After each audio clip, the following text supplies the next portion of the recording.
जय हिंद दोस्तों, मैं राकेश कुमार गुप्ता चंपारण जी के जिस परिवार में मैं आप लोग का स्वागत करता हूं। आज हम लोग इस वीडियो में देखेंगे आजकल चर्चा में चल रहा है नाटो संगठन के बारे में। जी हाँ दोस्तों, आप लोग नए हैं इस चैनल पर तो चैनल को जरूर सब्सक्राइब कर लीजिएगा और अपने दोस्तों के पास जरूर शेयर करिएगा। चलिए हम लोग देखते हैं नाटो होता है क्या और नाटो में कितने देशों हैं और नाटो का काम क्या है। देखते हैं क्या है नाटो।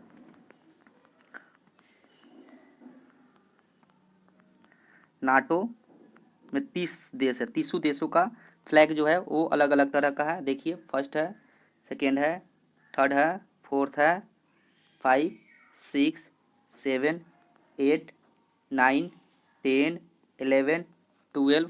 फिर आगे देख रहे हैं कितना है, 12 के बाद क्या था, 13, 14, 15, 16, 17, 18, 19, 20, 21, 22, 23, 24। फिर आगे देखते हैं 24 के बाद 25, 26, 27, 28, 29 और 30। मतलब कुल देशों की संख्या कितनी है, 30 है नाटो में। जबकि इसमें सबसे महत्वपूर्ण बात यह है कि अपना जो इंडिया है ना, इंडिया, भारत इस संगठन का सदस्य नहीं है। ठीक है ना। देखते हैं क्या दिया हुआ है नाटो के बारे में। नाटो नाटो का फुल फॉर्म होता क्या है। नाटो का फुल फॉर्म होता है नॉर्थ अटलांटिक ट्रीटी ऑर्गेनाइजेशन। क्या होता है, नॉर्थ अटलांटिक ट्रीटी ऑर्गेनाइजेशन, जिसको हम लोग शॉर्ट में बोलते हैं नाटो। क्या बोलते हैं, नाटो। नाटो का पूरा नाम होता है नॉर्थ अटलांटिक ट्रीटी ऑर्गेनाइजेशन, जिसको हिंदी में क्या बोलते हैं, उत्तर अटलांटिक संधि संगठन। क्या बोलते हैं, उत्तर अटलांटिक संधि संगठन। देखते हैं क्या है। जो नाटो था ना, नाटो का गठन जो हुआ था, नाटो का मतलब स्थापना हुआ था, वो 4 अप्रैल 1949 को हुआ था। कब हुआ था, 4 अप्रैल 1949 को हुआ था। इसका काम क्या होता है नाटो का, ये भी देख लेते हैं। मतलब सैन्य संगठन करना। क्या है, सैन्य संगठन, मतलब जो सैनिक उनिक होता है ना, उसी को संगठन बना कर रखना। पूछेगा नाटो का मुख्यालय है कहाँ पर, तो नाटो का मुख्यालय जो है ना ब्रुसेल्स में है। कहाँ पर है, ब्रुसेल्स में है। और ब्रुसेल्स पूछेगा कहाँ पर है, तो बेल्जियम की राजधानी ब्रुसेल्स है, वहीं नाटो का मुख्यालय है। और देखेंगे क्या दिया हुआ है नाटो के बारे में। नाटो में जो सदस्य कुल था, वो कुल सदस्यों की संख्या कितनी है, 30 है, मतलब 30 है। कुल इसमें 30 देश है। जब नाटो स्थापना हुआ था 1949 ईस्वी में, उस समय में कुल देशों की संख्या 12 थी। कितनी थी, 12 थी। और जो 12 थी वो कौन कौन थी, उसको देख लेते हैं हम लोग एक बार फिर से। पहला था बेल्जियम, उसके बाद कनाडा, फिर है डेनमार्क, फिर है France, Iceland, Italy, Luxembourg, Netherlands, Norway, पुर्तगाल, यूनाइटेड किंगडम और संयुक्त राज्य अमेरिका थे। मतलब टोटल कुल कितने देश थे जिस टाइम में स्थापना हुआ था, उस टाइम में 12 देश थे।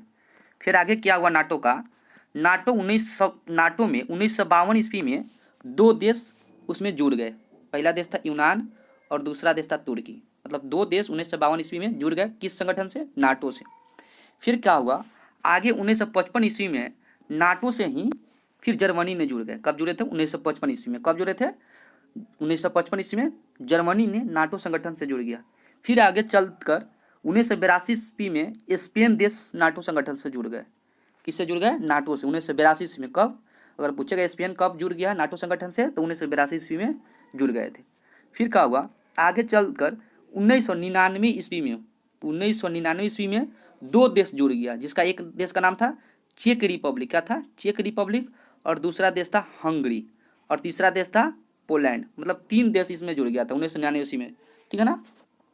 फिर आगे चलकर 2004 ईस्वी में क्या हुआ था, 2004 ईस्वी में 7 देश इसमें जुड़ गया था। कितना देश, 7 देश। और 7 देश कौन कौन थे, इसको देख लेते हैं।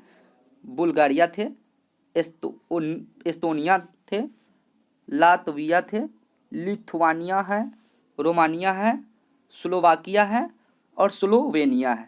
मतलब टोटल देश की संख्या कितनी थी, 7, जो 2004 में इस संगठन से जुड़ गए थे। फिर आगे चलकर 2009 ईस्वी में 2 देश इससे जुड़ गए थे। कितने देश, 2 देश। एक देश का नाम था अल्बानिया और दूसरा का नाम था क्रोएशिया। कौन सा थे, एक का नाम था अल्बानिया और दूसरा का नाम था क्रोएशिया। 2 देश 2009 ईस्वी में नाटो संगठन से जुड़ गए थे। फिर आगे चलकर 2017 ईस्वी में नाटो से ही एक देश जुड़ गए जिसका नाम था मोन्टेनेग्रो। कौन थे? मोन्टेनेग्रो, जो 2017 ईस्वी में जुड़ गए। फिर 2 साल पहले मतलब 2020 में ही एक देश और इस संगठन से जुड़ गए जिसका नाम था उत्तर मैसेडोनिया। कौन थे? उत्तर मैसेडोनिया थे, जो 2020 ईस्वी में नाटो संगठन से जुड़ गए। फिर थोड़ा सा और आगे हम लोग इस टॉपिक को देखेंगे क्या दिया हुआ है इसके बारे में। नाटो, जो नाटो था ना, नाटो सैन्य समिति के अध्यक्ष अगर पूछेगा वर्तमान में नाटो सैन्य समिति के अध्यक्ष अभी कौन है, तो नाटो सैन्य समिति के अध्यक्ष है अभी एडमिरल रॉब बाउलर। कौन है? Admiral Rob Bowler. अगर पूछेगा किस देश का है, तो नीदरलैंड का है। कहाँ का है? नीदरलैंड नेवी के है पदाधिकारी। और वही पूछेगा अगर नाटो का भाषा क्या है, मतलब उसमें राजभाषा क्या है, तो उसका राजभाषा 2 है, एक है अंग्रेजी और दूसरा है फ्रेंच। कौन है? एक अंग्रेजी भाषा है और एक फ्रेंच भाषा है। अगर वही पूछेगा नाटो का महासचिव कौन है, तो नाटो का महासचिव वर्तमान में कौन है? Jens Stoltenberg. कौन थे? है जेंस स्टोल्टेनबर्ग। फिर आगे हम देखते हैं इसी टॉपिक के बारे में थोड़ा डीपली में। नाटो का काम क्या है थोड़ा सा देख लेते हैं। यह सामूहिक सुरक्षा की एक प्रणाली का गठन करता है। क्या करता है? सामूहिक सुरक्षा की प्रणाली की गठन करता है। मतलब जो संगठन है ना, इसका सुरक्षा प्रणाली का गठन करता है, जिसके तहत इसके स्वतंत्र सदस्य, मतलब जो देश इससे स्वतंत्र है में जुड़ा हुआ है, राज्य किसी भी बाहरी पार्टी के हमले के जवाब में आपसी रक्षा के लिए सहमत होते हैं। मतलब अगर एक देश पर दूसरा देश अगर उस पर आक्रमण करता है इस संगठन के देश पर, तो वहाँ पर जितने भी संगठन में जो जितने भी देश है उन सब देश उनके साथ होते हैं। नाटो मुख्यालय, मतलब नाटो मुख्यालय का कहाँ है, तो ब्रुसेल्स से, जो कि हम पहले ही बतला दें। ब्रुसेल्स कहाँ पड़ता है, तो बेल्जियम में स्थित है। जबकि एलाइड कमांडर ऑपरेशंस का मुख्यालय अगर पूछेगा तो कहाँ पर है? मॉन्स कहाँ पर है? मॉन्स बेल्जियम के पास ही पड़ता है। अगर पूछेगा एलाइड कमांड ऑपरेशंस का मुख्यालय कहाँ पर है, तो मॉन्स में है। कहाँ पर है? मॉन्स में है। मॉन्स पूछा कहाँ पर है, तो ये भी बेल्जियम के नज़दीक ही पड़ता है। फिर और हम लोग थोड़ा देख लेते हैं नाटो के बारे में।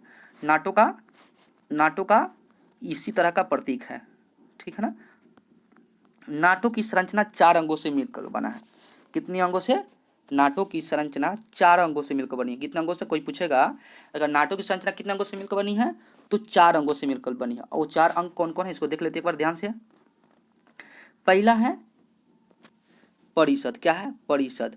दूसरा है उप परिषद। क्या है? पहला है परिषद, दूसरा है उप परिषद। फिर आगे देख लेते हैं थर्ड नंबर में क्या दिया हुआ है। थर्ड नंबर में है प्रतिरक्षा समिति। क्या है? प्रतिरक्षा समिति। और फोर्थ नंबर में है सैनिक समिति। क्या है? सैनिक समिति। फर्स्ट नंबर को हम लोग देख लेते हैं एक बार अच्छा से, क्या काम है फर्स्ट का, मतलब परिषद का। तो परिषद का काम है, यह नाटो का सर्वोच्च अंग है। क्या है? परिषद जो है ना, नाटो का सर्वोच्च अंग। अगर पूछेगा नाटो का सर्वोच्च अंग कौन है, तो परिषद है। इसका निर्माण राज्य के मंत्रियों से होता है। इसकी मंत्री स्तरीय बैठक वर्ष में एक बार होती है। कितनी बार होती है? एक बार होती है इसकी बैठक, वर्ष में एक बार होती है। परिषद का मुख्य उत्तराधित्व समझौते की धाराओं के लागू करना है। मतलब जितने भी इस संगठन में देश है, उन सब संगठनों में मंत्री ही इस परिषद का में बैठक भाग लेते हैं। और देखते हैं उप परिषद। उप परिषद में क्या होता है, तो उप परिषद, यह परिषद नाटो के सदस्य देशों द्वारा नियुक्त होता है। किसके सदस्यों द्वारा? नाटो के सदस्य देशों के द्वारा नियुक्त होता है। कूटनीति प्रतिनिधियों की परिषद है। कैसा परिषद है? कूटनीति प्रतिनिधियों का। ये नाटो के संगठन से समृद्ध सामान्य हितों वाले विषयों पर विचार करते हैं। किस पर? समान हितों के विचारों पर विचार विमर्श करते हैं। और तीसरा जो है प्रतिरक्षा समिति। कौन सा समिति है? प्रतिरक्षा समिति। प्रतिरक्षा समिति में क्या होता है, इसमें नाटो के सदस्य देशों के प्रतिरक्षा मंत्री शामिल होते हैं। कौन शामिल होते हैं? नाटो सदस्य देशों के प्रतिरक्षा मंत्री शामिल होते हैं। इसका मुख्य कार्य प्रतिरक्षा रणनीति तथा नाटो और गैर नाटो देशों में सैन्य संबंधी विषयों पर विचार विमर्श करना। मतलब जो नाटो का भी देश नाटो संगठन का भी जो उसमें सदस्य है वो भी देश, और जो नाटो देशों का जो सदस्य देश नहीं है, उन दोनों देशों के बीच सैन्य संबंधी विषयों पर विचार विमर्श का लाना, ये किसका काम है? प्रतिरक्षा समिति का। किसका काम है? प्रतिरक्षा समिति का। और चौथा क्या है? सैनिक समिति। क्या है? सैनिक समिति। तो सैनिक समिति को भी हम लोग देख लेते हैं। सैनिक समिति क्या है? इसका मुख्य कार्य नाटो परिषद एवं उसकी प्रतिरक्षा समिति को सलाह देना। किसको है? प्रतिरक्षा समिति को सलाह देना। इसमें सदस्य देशों के सेना अध्यक्ष शामिल होते हैं। क्या होते हैं? इसमें जो जितने भी सदस्य देश के सेना अध्यक्ष होते हैं वो इस समिति में भाग लेते हैं। कौन सा समिति में? सैनिक समिति में। और इसका काम क्या होता है? प्रतिरक्षा समिति को सलाह देना। क्या काम होता है? प्रतिरक्षा समिति को सलाह देना। चलिए दोस्तों, अब हम लोग ये वीडियो को यहीं पर समाप्त करते हैं। अगर वीडियो अच्छा लगा होगा तो आपका अपना चैनल चंपारण जीकेजीएस परिवार को जरूर सब्सक्राइब कर लीजिएगा और बेल आइकन दबा लीजिएगा, ताकि आपको समय समय पर इसी तरह का छोटे छोटे वीडियो देखने को मिलता रहेगा। जय हिंद दोस्तों।